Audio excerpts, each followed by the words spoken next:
The Bitter Lesson, Rich Sutton. March 13th, 2019. The biggest lesson that can be read from 70 years of AI research is that general methods that leverage computation are ultimately the most effective, and by a large margin. The ultimate reason for this is Moore's law, or rather, its generalization of continued exponentially falling cost per unit of computation. Most AI research has been conducted as if the computation available to the agent were constant, in which case leveraging human knowledge would be one of the only ways to improve performance. But over a slightly longer time than a typical research project, massively more computation inevitably becomes available. Seeking an improvement that makes a difference in the shorter term, researchers seek to leverage their human knowledge of the domain, but the only thing that matters in the long run is the leveraging of computation. These two need not run counter to each other, but in practice they tend to. Time spent on one is time not spent on the other. There are psychological commitments to investment in one approach or the other. And the human knowledge approach tends to complicate methods in ways that make them less suited to taking advantage of general methods leveraging computation. There were many examples of AI researchers' belated learning of this bitter lesson, and it is instructive to review some of the most prominent.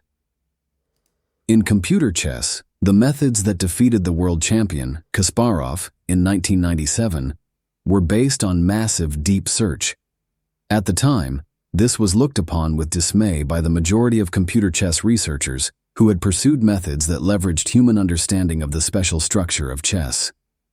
When a simpler, search-based approach with special hardware and software proved vastly more effective, these human knowledge-based chess researchers were not good losers. They said that brute force search may have won this time, but it was not a general strategy, and anyway, it was not how people played chess. These researchers wanted methods based on human input to win, and were disappointed when they did not. A similar pattern of research progress was seen in computer Go, only delayed by a further 20 years.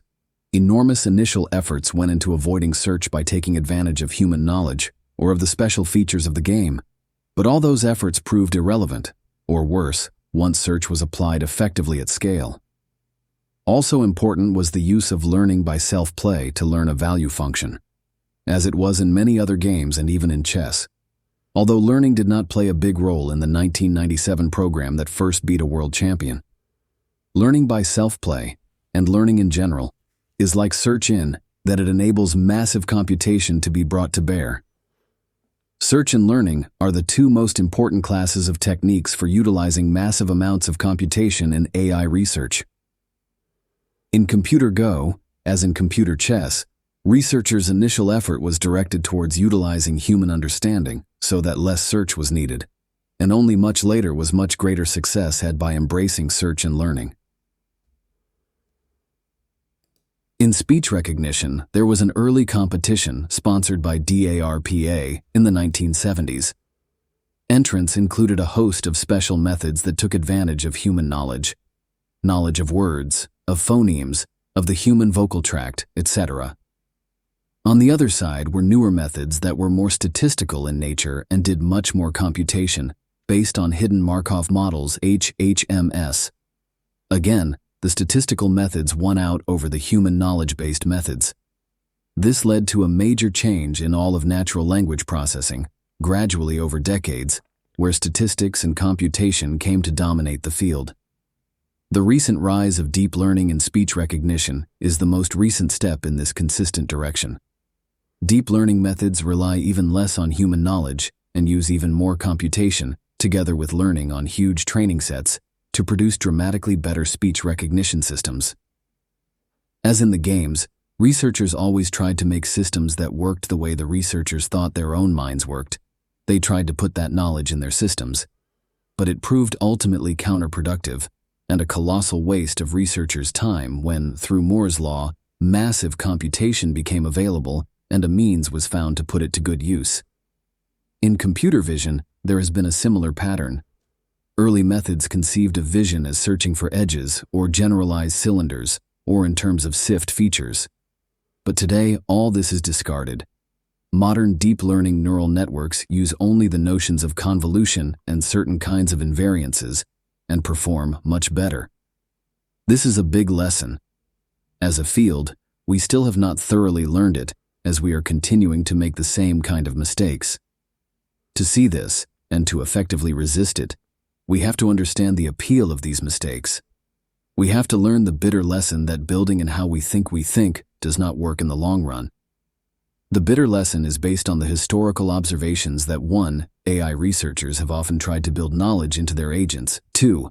This always helps in the short term and is personally satisfying to the researcher. But 3. In the long run, it plateaus and even inhibits further progress. And 4. Breakthrough progress eventually arrives by an opposing approach based on scaling computation by search and learning. The eventual success is tinged with bitterness, and often incompletely digested because it is success over a favored, human-centric approach. One thing that should be learned from the bitter lesson is the great power of general-purpose methods, of methods that continue to scale with increased computation even as the available computation becomes very great. The two methods that seem to scale arbitrarily in this way are search and learning. The second general point to be learned from the bitter lesson is that the actual contents of minds are tremendously, irredeemably complex.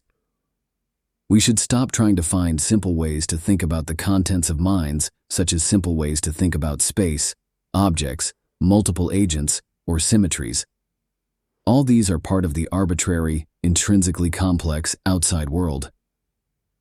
They are not what should be built in, as their complexity is endless. Instead, we should build in only the meta-methods that can find and capture this arbitrary complexity.